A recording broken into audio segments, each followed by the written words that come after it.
Hello' everyone, নমস্কাৰ সকলোকে। মোৰ অন্য এটি ৰেচিপিৰ ভিডিঅ'লৈ সকলোকে স্বাগতম জনাইছোঁ।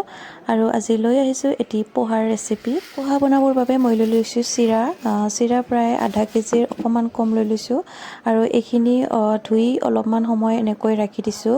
ধোৱাৰ পাছত পানীখিনি যাবৰ বাবে অকণমান খৰাহী বা যিকোনো ফুটা বাচনত এনেকৈ ৰাখি দিব। মই অকণমান সময় ৰাখি দিছিলোঁ। তাৰপাছত এতিয়া মই চিৰাখিনিত নিমখ দি দিছোঁ সোৱাদ অনুযায়ী, আৰু এয়া হালধি অকণমান দি দিছোঁ। আৰু এতিয়া ৰেড চিলি অলপমান দি এইখিনি ভালদৰে মিক্স কৰি ল'ম। চিৰা যিমান লয় ধোৱাৰ পাছত ডাবল হৈ যায়, গতিকে আপোনালোকে চিৰা কমকৈ ল'ব। মোৰ বহুত বেছি হৈ গ'ল। আৰু এইখিনি ভালদৰে মিক্স হোৱাৰ পাছত এতিয়া তাত দিবৰ বাবে লৈছোঁ এয়া মটৰ, জলকীয়া, পিঁয়াজ আৰু এয়া বিনছ, আৰু গাজৰ থাকিলে গাজৰ লৈ ল'ব পাৰে। আপোনালোকে যি চব্জি দিব বিচাৰে চব লৈ ল'ব পাৰে। আৰু মই এইখিনিয়ে লৈ লৈছোঁ। আৰু এয়া নৰসিংহৰ পাত, মেইন এইটো লাগিবই। নৰসিংহৰ পাত লৈছোঁ আৰু এয়া বাদাম, আৰু এইখিনি মই গোটেইখিনি ভালদৰে ধুই কাটি লৈ ল'লোঁ। আৰু এতিয়া এটা বনাবৰ বাবে এয়া কেৰাহীটো দি দিছোঁ আৰু মিঠাতেল দি দিছোঁ অলপমান।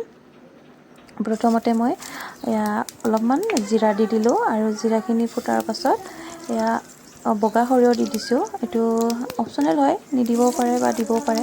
সৰিয়হখিনি ফুটাৰ পাছত এতিয়া মই প্ৰথমতে জলকীয়াখিনি দি ল'ম। তাৰপাছত সৰু সৰুকৈ কাটি লোৱা পিঁয়াজখিনি ভাজি ল'ম। পিঁয়াজ মই বহুত বেছিকৈ লৈছোঁ।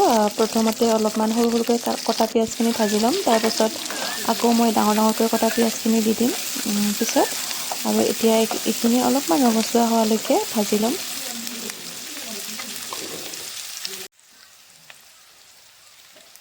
আৰু এতিয়া দি দিলোঁ মই ইয়াতে নৰসিংহৰ পাতকেইটা। নৰসিংহৰ পাতকেইটা আচলতে তেলতে দিব লাগিছিল, মই পাহৰি থাকিলোঁ, আৰু সেইবাবে এতিয়াহে দিছোঁ। একো কথা নাই বাৰু, পিঁয়াজখিনি যিহেতু ভাজিয়ে আছোঁ, নৰসিংহৰ পাতকেইটাও ভজা হৈ যাব। আৰু নৰসিংহৰ পাতকেইটা ভজাৰ পাছত এয়া মই প্ৰথমতে মটৰকেইটা দি দিছোঁ।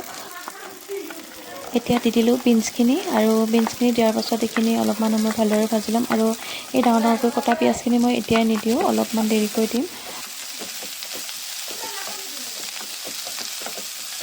এইখিনি ভালদৰে অলপ লৰাই লোৱাৰ পাছত এতিয়া নিমখ দি দিলোঁ, আৰু হালধিখিনিও দি দিম একেলগে।